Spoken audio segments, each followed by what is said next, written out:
Thank you. All right, we'll reconvene now into the open session of the meeting, and we will have community comments. The Board of Education will discuss the 2023-24 School District of Amery budget. The Board of Education invites and encourages feedback from and discussion with the community regarding budget. No action will be taken by the School District of Amery Board of Education on this topic during the community engagement session. Community feedback on all other topics is reserved for community comments, which will occur during the regular board meeting. So with that, I will open it up to community comments. Well, John has a presentation. After his presentation, we'll certainly take any feedback that anyone has. Yep. So John, I'm gonna turn it over to you. Good evening, everyone. This is just kind of a little bit more of a slightly in-depth than what was published in the paper, but it is basically just kind of the method to the madness behind the curtain, if you will. So the first slide I'm just going to share is one that we've kind of gone over several times with you as the board here, quite a few times, which is just our estimated total revenue limit authority. And this is, of course, based off of information that in the month of September we submit to the Department of Public Instruction. So it is not 100% the actual figure that won't be decided until after October 15th. So if we take our resident membership, multiply it by our per pupil aid, we add any one-time non-recurring exemptions and any ongoing recurring exemptions, that gives us what our total revenue authority is, which for this year, if you look, is $16,662,934. We then take that and we subtract all of our equalization aids and other aids from other avenues. The one that is the biggest, of course, is our state equalization aid. And what that gives us is our allowable limited revenue limit tax levy. So that is, when we talk about tax levy, that is the basis of that levy. We then take that, we take our revenue limit authority, we subtract our equalization aid, we get our revenue limit tax levy, and then we start adding some other things to the equation, such as our Fund 39 referendum approved debt, our revenue limit tax levy, our prior year levy chargebacks, and community service tax levy. And that gives us our total school-based tax levy for the year of $11,636,561. The other one that is important to know is what is our estimated mill rate for this year.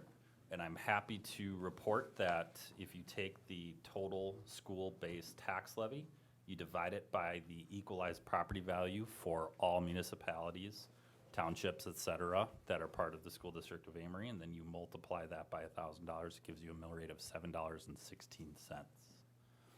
Just for a little bit of context, the state average is over $9.50. So where does this lead us? This leads us to several different funds. The first and largest of which is our General Operations Fund, or Fund 10. And this is just kind of a snapshot of really what our revenues and expenses are to be expected for this next fiscal year. Then we have our Special Projects Funds, which is Fund 21, used to be Fund 60. This is going to be for everything from FFA to our IPO to our Parents as Partners, you name the special project that's out there, and they all have Fund 21 accounts. And Fund 21 accounts are unique because they are not funded by Fund 10. So this is all money that they raise on their own for the most part. Moving into debt service fund, you're going to see some pretty large numbers here. And the reason why, if you look at the audited column for 21-22, the reason why that's so big is because everything went into this fund initially and then was transferred into the next one, which is Fund 49, which is where our referendum proceeds currently lie. So this one really generally just depends on what the draw schedule is for referendum construction. So this one's a little bit more hard to pinpoint exactly what it'll be at come the end of the fiscal year. It all just depends on when work is completed. Finally, we have Food Service Fund, or Fund 50, and you can see that there's quite a large decrease year over year. And the reason for that is just simply because there was so much additional funding from COVID sources that dried up at the end of last fiscal year. And so this year, we're anticipating still having a positive fund balance come the end of the year, just not as great of a fund balance as normal. And then we have our lovely Community Service Fund, or Fund 80. And Fund 80 is a pretty self-sufficient fund.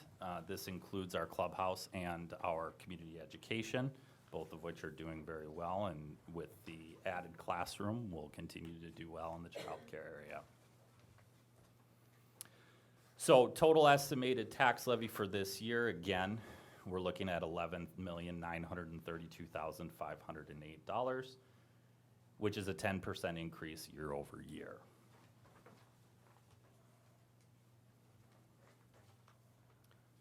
So that's all I have as far as a presentation is concerned, but as Sean said, I'm happy to answer any questions that you might have in whatever method we can answer.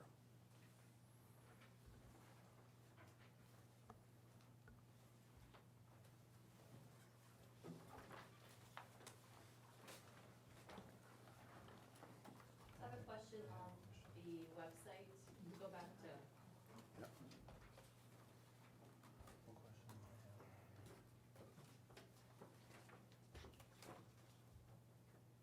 So you go back to the website in the 2019-2020 school year, there's like a, more like an itemized document of where the money was being spent, but it hasn't been there the past 2 years.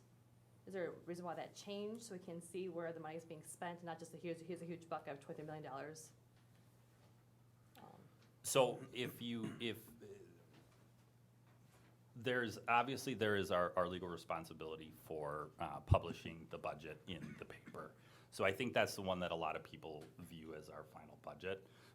As far as what happened in years previous, I obviously can't speak to that since this is my first year. But during the budget hearing here during open session, you will get a chance to look at more of the actual in-depth. So it's actually in your packet for tonight, the annual report packet. Is that what you're referencing? There is a little bit greater detail as far as the breakout of whether it's salary, fringe benefits, general supplies. Is that what you're speaking of? Oh, you're talking about this one. This? Yes. So you go back to like the maybe 2019, 2020. I'm not sure which one you want to try, maybe. The actuarial report or the audited I think, financial statement try the audited one. for 2019-20? Yes.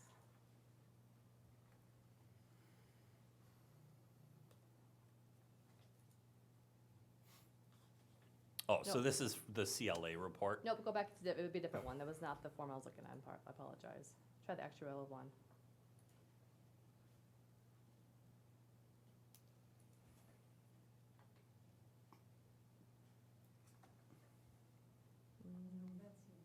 That's the actuarial. Nope. I That guess would just be I have a since copy of it printed off. Maybe it's no longer there. But I have breakdown, like here's how much for pupil services, how much was spent in the, you know what I'm talking, is that ring a bell at all? Is that one? Yeah, so that's if, I mean, don't have that copy. yeah, sorry. if you, right out in the hallway, there's the annual report book. Look through that. If that's what you're talking about, then great. Otherwise, let me know.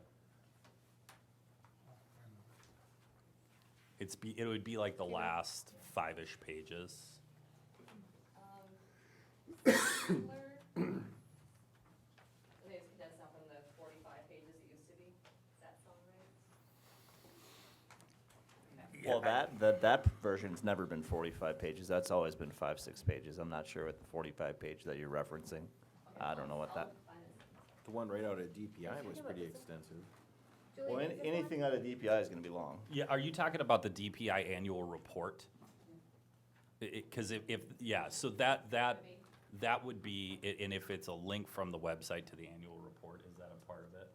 So that'll be published once the annual report is submitted here, ideally by October 15th. Thank you. Yeah, absolutely. This is what matters, but. Yeah, that's the CLA auditor's report. Yeah, Yep. not that one.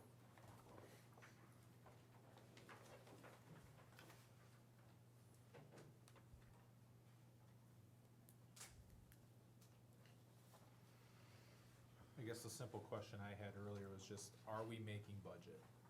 Are we able to operate within the budget that is presented? Yeah, absolutely. Yep, without a doubt. We did increase in our salary and fringes this year, but that was all done in accordance with where we would end up budget-wise. The only budget that I would say is frankly in a matter of cut is Fund 50 or food service, and that's just because revenue sources have dried up. But outside of that, everyone else, all the other funds are sitting right where they should be, and it's a zero balance. So in the future, I have to read this horrible budget hearing Yeah. piece of paper. And I just looked on here when I was reading it, the decrease of $1.3+ million by state aid. Do we believe like the federal, like, are we, like, how are we gonna like encompass that and work our way through it, and, you know, prepare for losing that much money?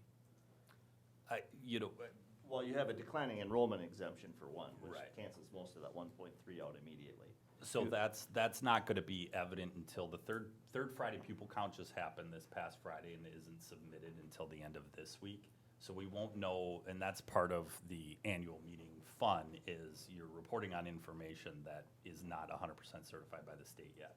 So we don't know what our declining enrollment exemption will be yet, but like Sean said, most of that gets made up in equalization aid through our declining enrollment. Is that what the state aid was from though? What it's referencing in the treasurer's report there is exactly that. Okay.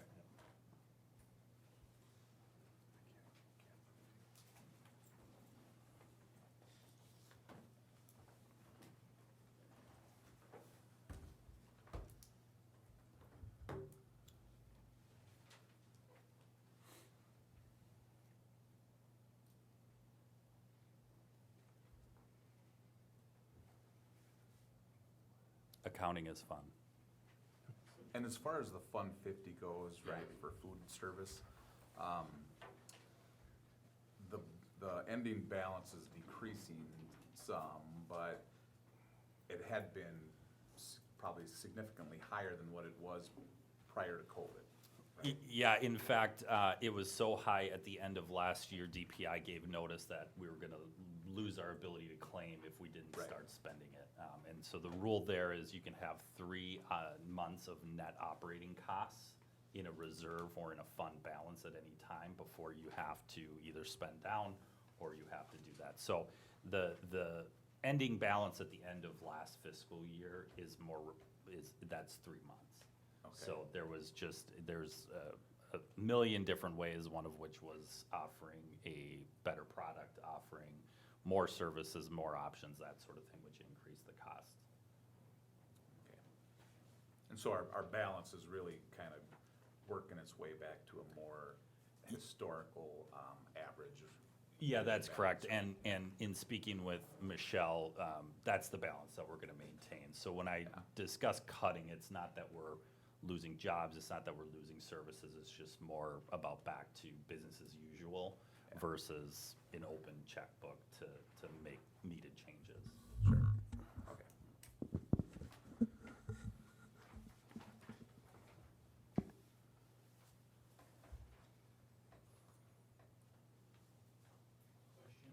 Absolutely. Yeah, I think so Please do. for, Yeah.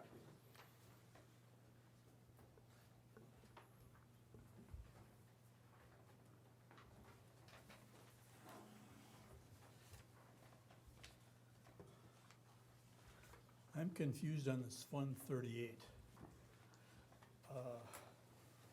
This is the fund that you're going to use to pay for all these upgrades to the athletics, as I understand it?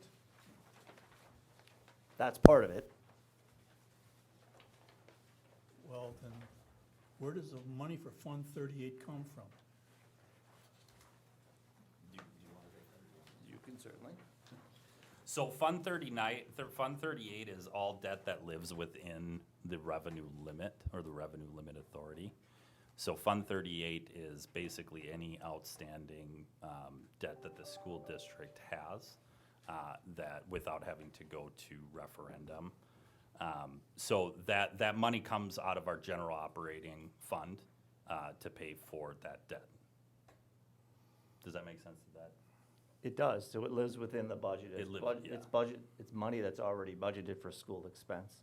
The difference would be that we would be spending it on athletics, as opposed to name anything under the sun you could spend it on in academic world.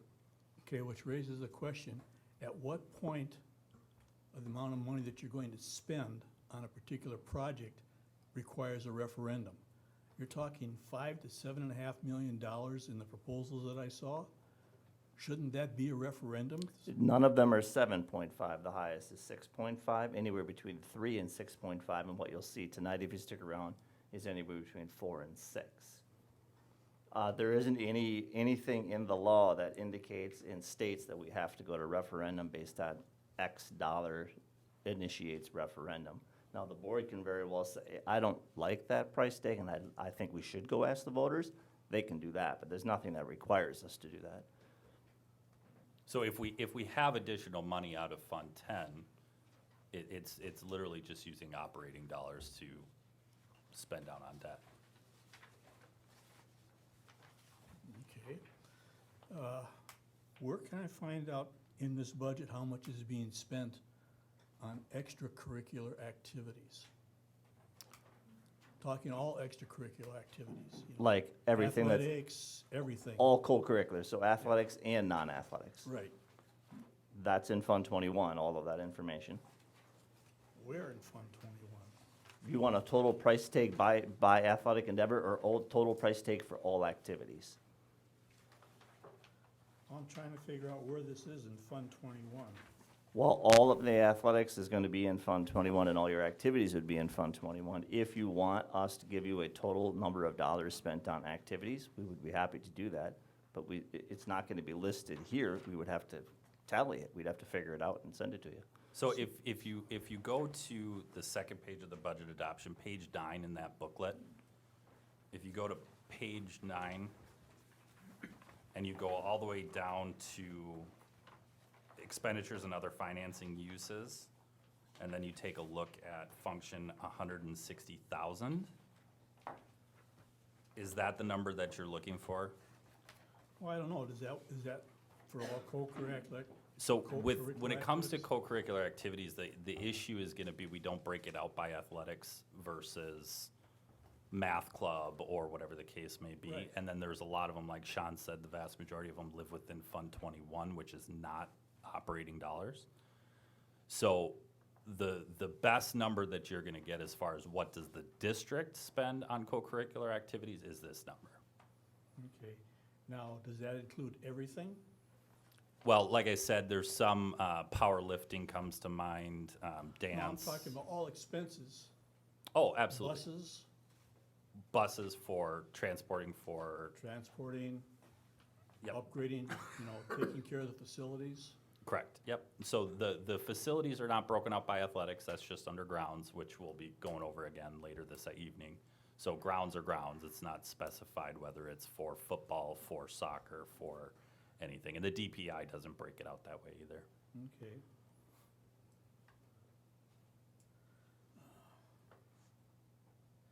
Okay, clubhouse, where do I find out how much we're spending on clubhouse every year? So Clubhouse is Fund 80, which would be, if you're looking at your book, that would be on page number 12.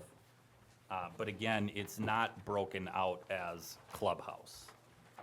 It all lives, and again, this is all just DPI woofer coding, so it's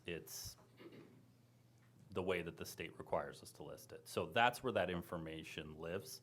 If you're asking for specific requests, I would be happy to take a look at them. So we have no idea what the cost of clubhouse is. It's hidden in this budget.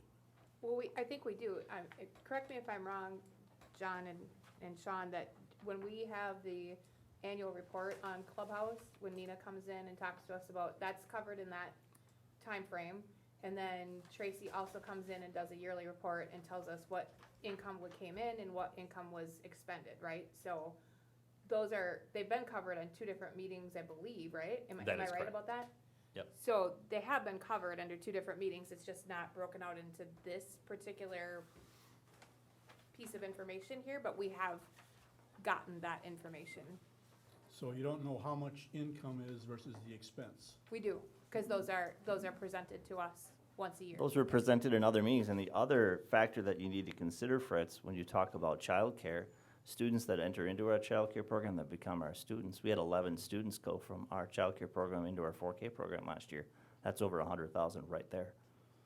But you also lost 44 students this last year. Right, but we have a declining enrollment exemption which covers us on that. But if you want to grow the enrollment of this district, the way by which to do that is to bring kids into your clubhouse program and get them to be students when they're done with their years with the years prior to being school age.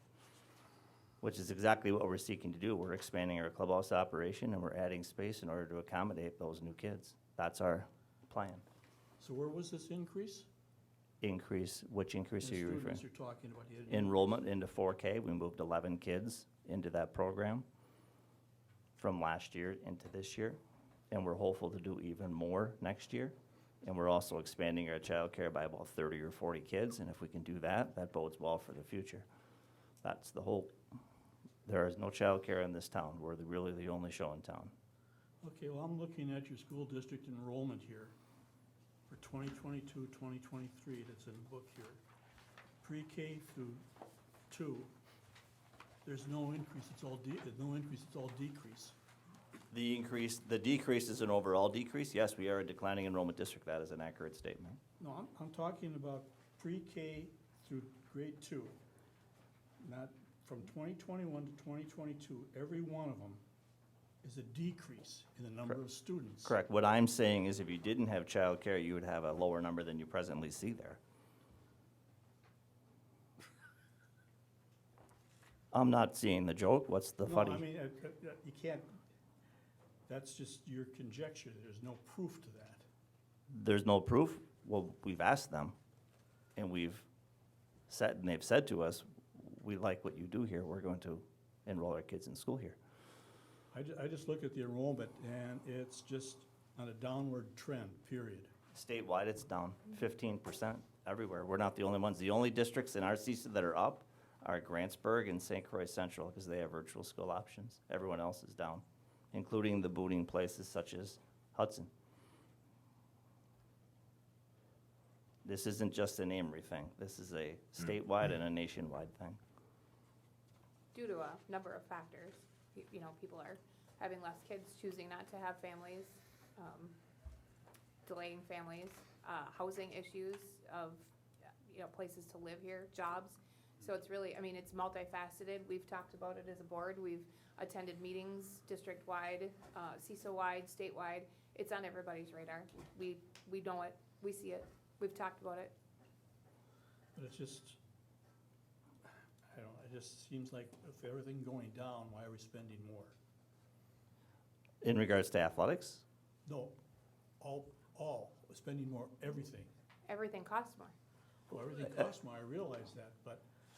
if you're indicating enrollment is a reason to not improve the high school, you didn't listen to what was happening at the high school. There's a lot of problems there that have got nothing to do with enrollment. Those are mechanical systems that are unsafe and unhealthy for our student population and our staff. That's why the high school was addressed. Right, I understand that, but I'm questioning the. But you said The everything's, addition to the elementary school. okay, let's talk about Why that. is that needed with enrollment going down?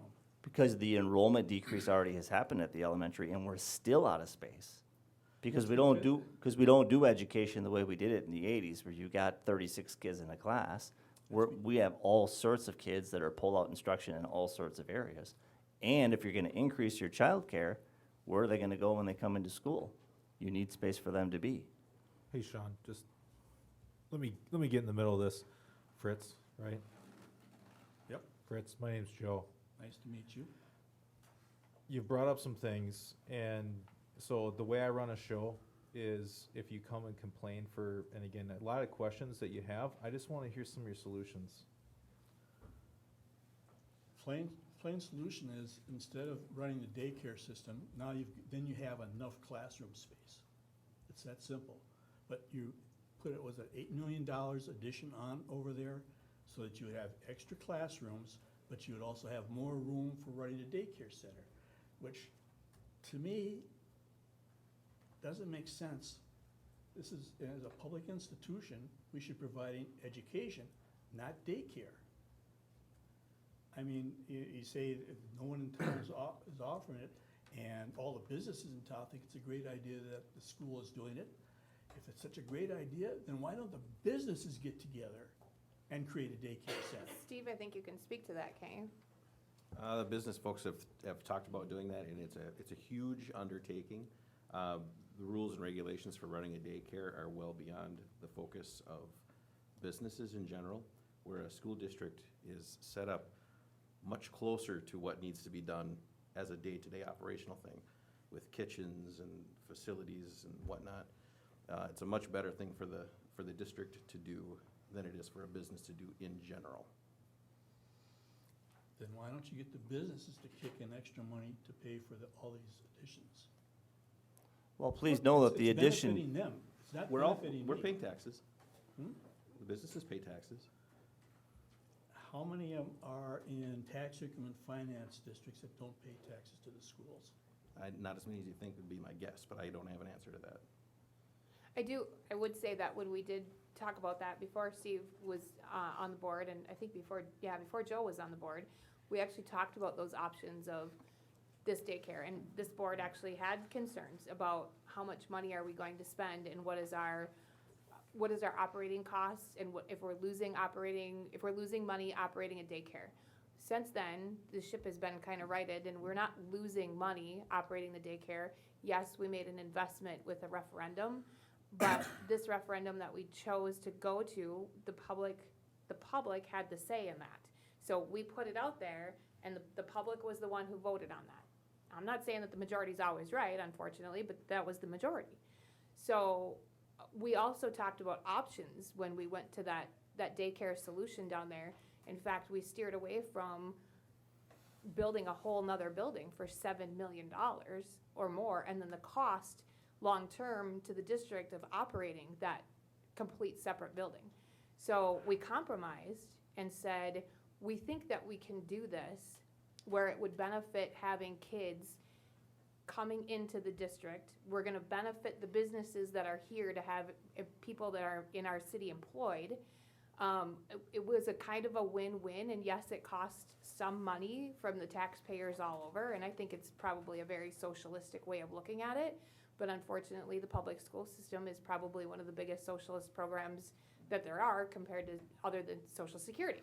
So sometimes we have to make concessions, and I thought it was a good, I think the board thought it was a good balance that we could provide something, not lose operating costs in a year, and we could upgrade that elementary school for not only the daycare, but it also provided space for education that we desperately needed, and it upgraded our safety and security there, which is a huge concern, because I think it's more of a concern to people in this district, how are you going to keep my kids from being shot in school, than worrying about the daycare. I thought it was a good compromise. Okay, I want to go back then to the referendum. When I attended the meetings and everything, and at the last meeting, I got the impression that the thing that was going to go through was the stuff at the high school, because that was desperately needed. And that the changes over at the elementary school were sort of second nature, and way out in left field was the pool. Okay, so when I left that meeting, I got the impression that, good, I'll vote for the changes to the high school, but I don't see the elementary school because of my opposition to running the daycare there. And I got the impression that that was not gonna be on the referendum until all of a sudden it became on the referendum. It's unfortunate that you got that, because we actually had a meeting sitting in this room that I was the one actually who proposed that they be two separate questions, because the board felt that all of the changes that needed to be made at the high school were so needed that we couldn't afford to tank a whole referendum by some things that maybe some people thought weren't as important. But that's why we separated the questions. And we also separated them in the way that we posed the original survey out to the public. So that followed very closely to the original survey. We made a choice to separate those two things, and obviously, both of them passed. And the clubhouse passed at a higher percentage than Yes, it actually did pass at a higher percentage than the high school. the public supported it. Our voters supported it. And the pool hasn't been a consideration since. No. God, I hope not. I'll agree, Fritz, I saw that when you said it is a hole in the ground that you throw money into, and we agreed, we talked about it, and, it just wasn't feasible at all. So you have to know that the board listens, and maybe not everybody gets everything they want, but the board does listen.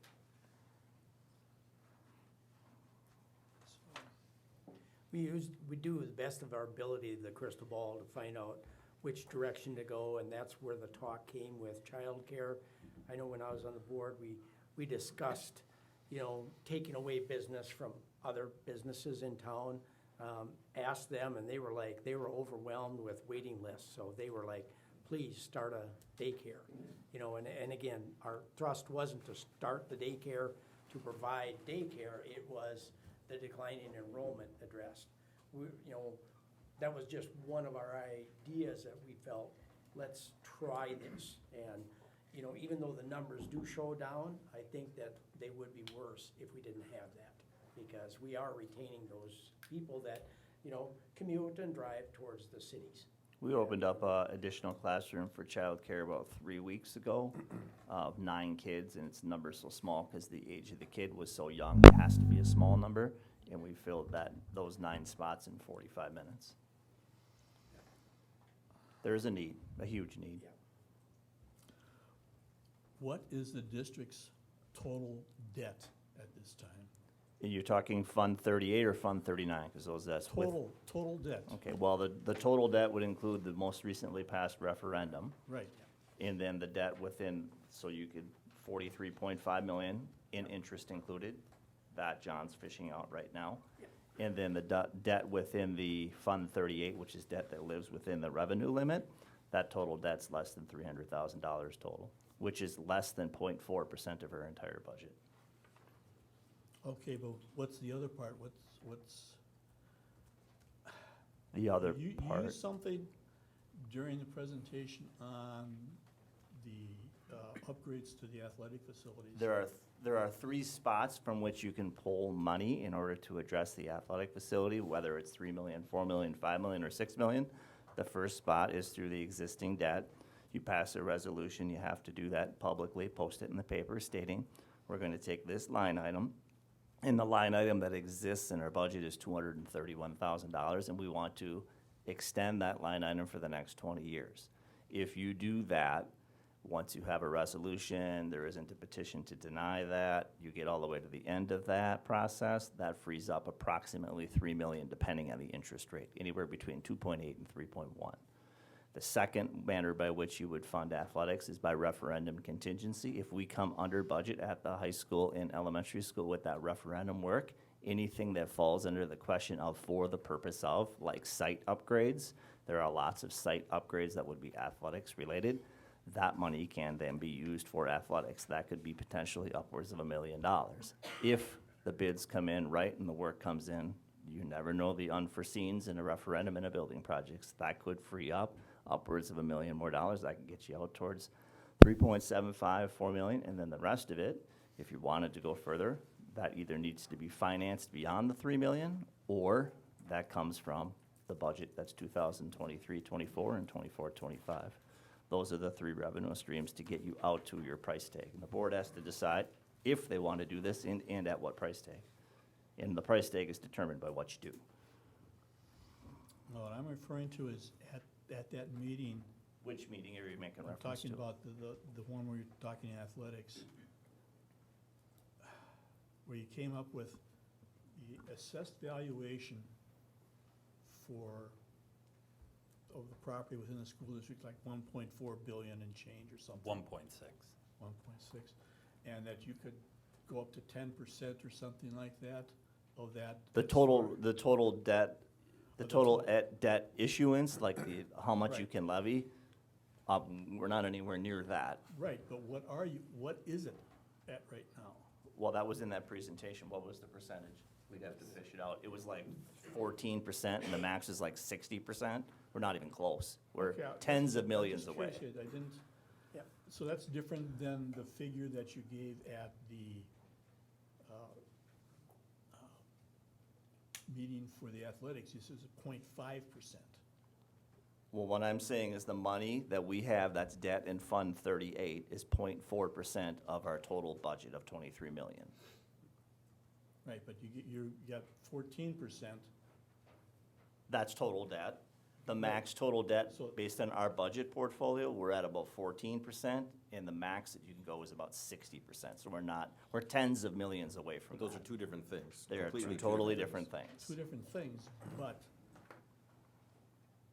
when you were saying that at the athletic meeting, I got the impression, well, that's not bad at all, 0.5%, It isn't. we're fine. But now I'm finding it's 14% really. No, though, your mix is apples and oranges there, friends. You're It's- talking total debt. Now you're lumping in referendum debt, which was voter approved. That's different than the debt that you find in Fund 38. Fund 38's already in the budget. You sound like my wife when I come around doing the budget. Well, if it means that she's using facts, then you're right. That really isn't this, it's something else entirely. Fritz, can I respond to that insult? That, It's not an insult. well, that was a bit of an insult, because I'm was a using the joke. That was facts of funny. the day. You're just not listening to the facts. Well, that's what his wife tells him too. Yeah. There are two different forms of debt. One Right. lives within the budget and the other does not live within the budget. One's referendum, debt approved, and the other is not referendum, that's approved by the public. It's a capital investment, our 43.5 million, so it stands off by itself. So I can tell when it comes to pay my mortgage, that's really not debt.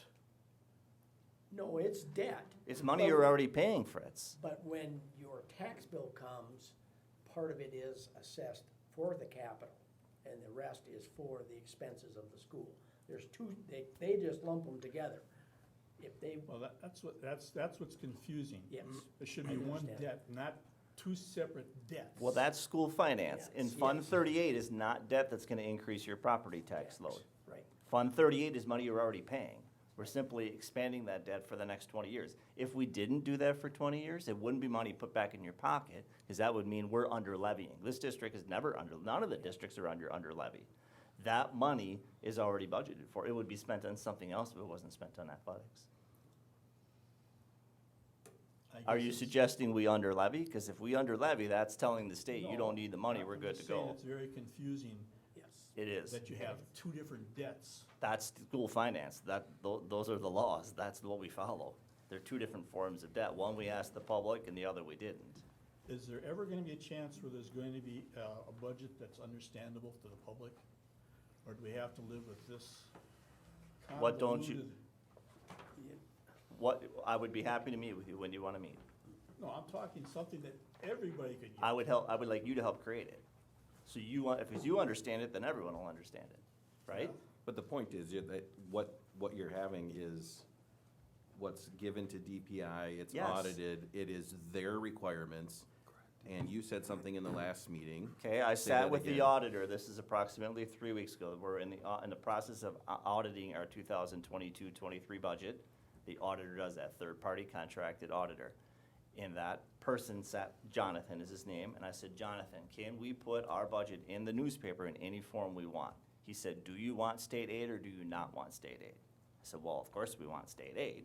And he said, then you have to publish it in that format. Can you do it any other way? Do you want state aid or do you not want state aid? I said, we want state aid. You have to publish it that way.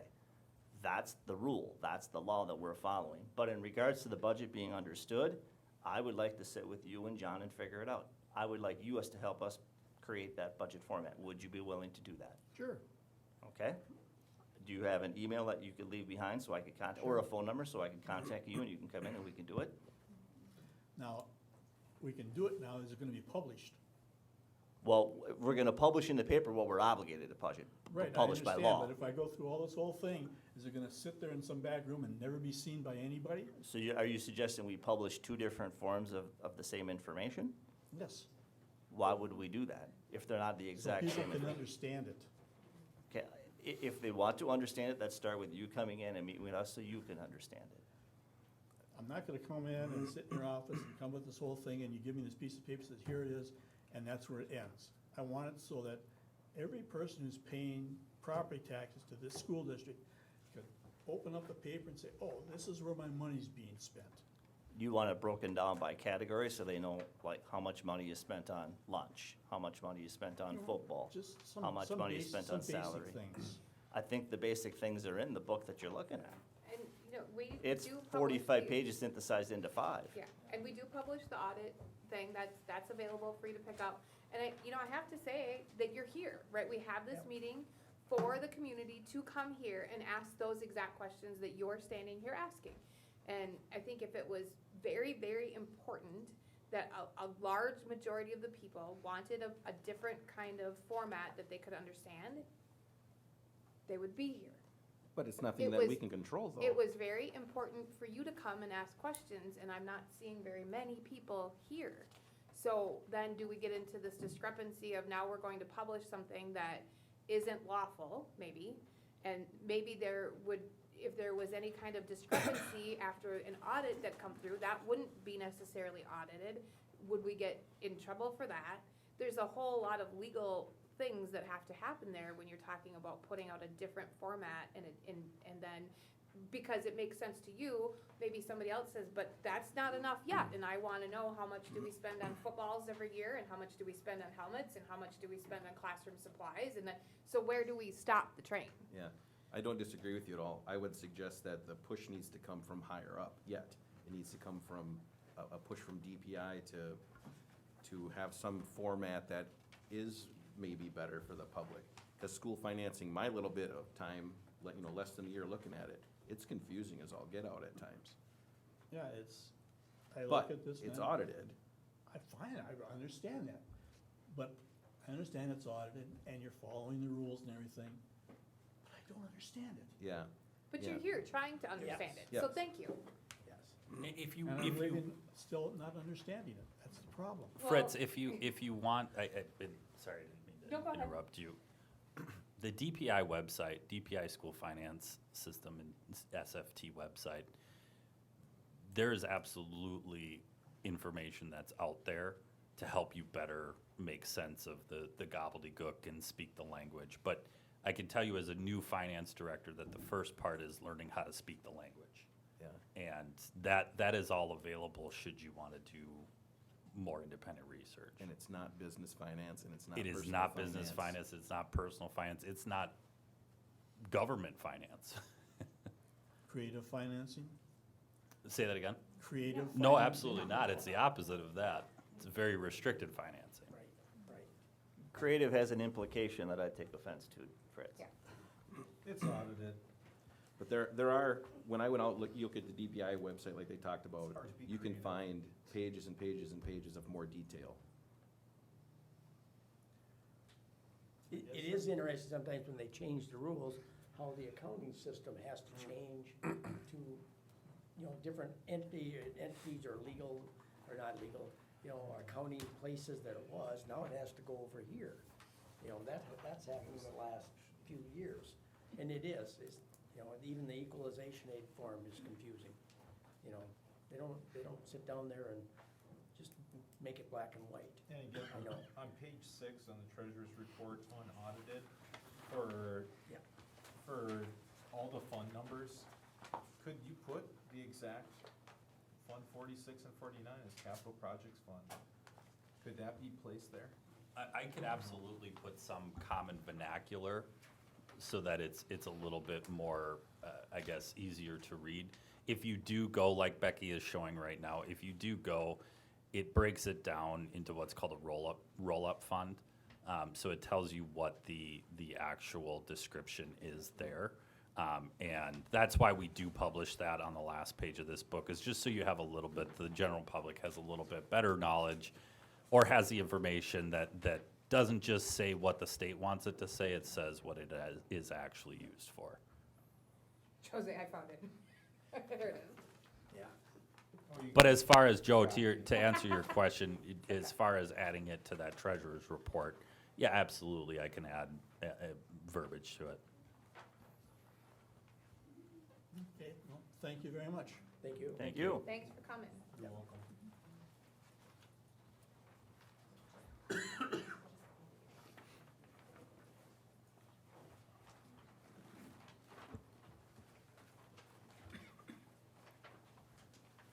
For the Fund 27 part down to the intermediate sources for, like, state sources for funding, is this pre-DPI approval of this budget, the fact that we haven't gotten state aid or things like that? I'm So just you're seeing talking about there's a that. lack of state aid general. Are you talking about the $4,600? If you go down to like line 620, so under subtotal intermediate sources, state sources, and then I'm just looking at like state aid general, like there's $0 there. Is that just because this hasn't been finally So approved? most of that money is actually, if you go all the way to the top, where, right underneath where it says revenues and other financing, it says transfers in. That's general aid payments from Fund 10 to Fund 27. So Okay. the state doesn't just deposit general aid into Fund 27, they give it to Fund 10 for us to give to Fund 27.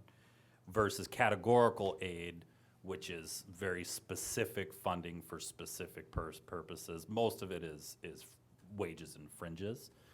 But does that answer your question? Yep.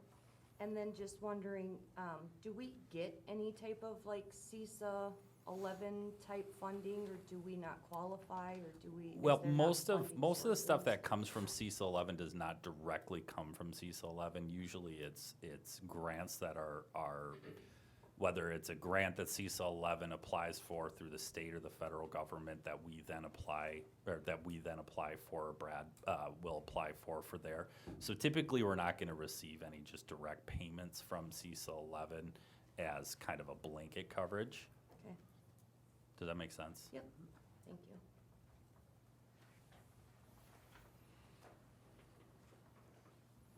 Now we will go this one. Becky, can you go back to that, our website for me? Sure. Thank you.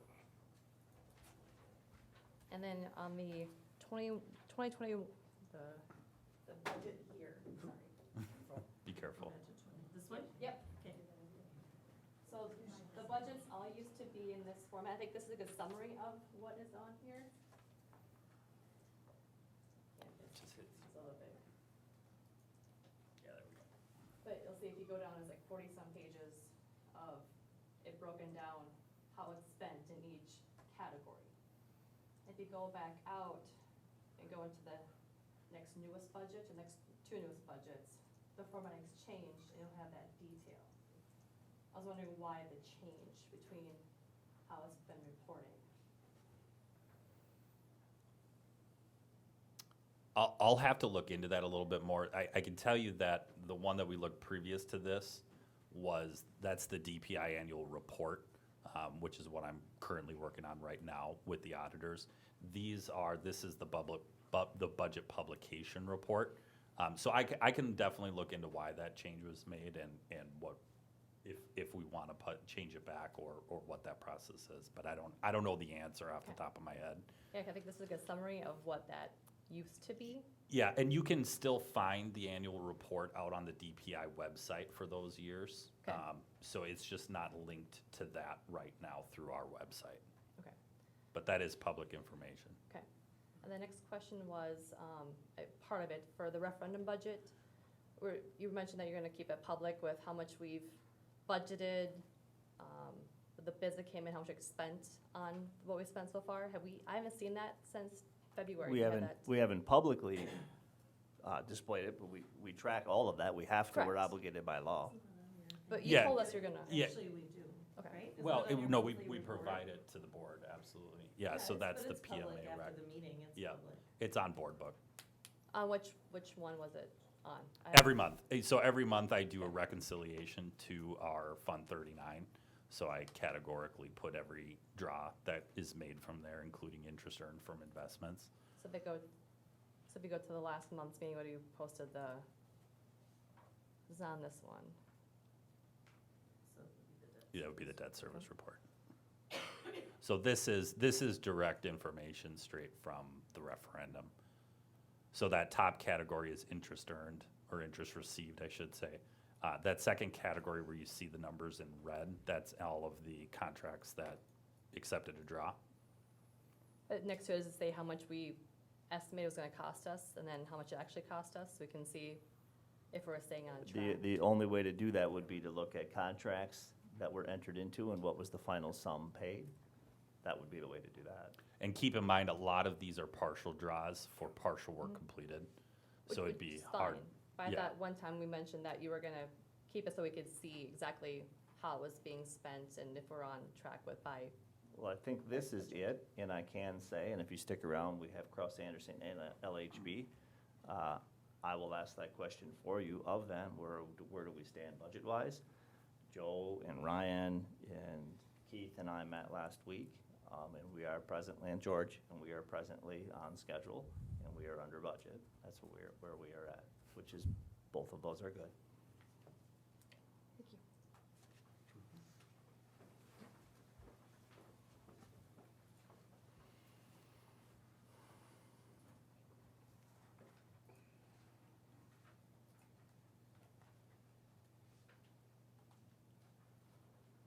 Well, we can take a break.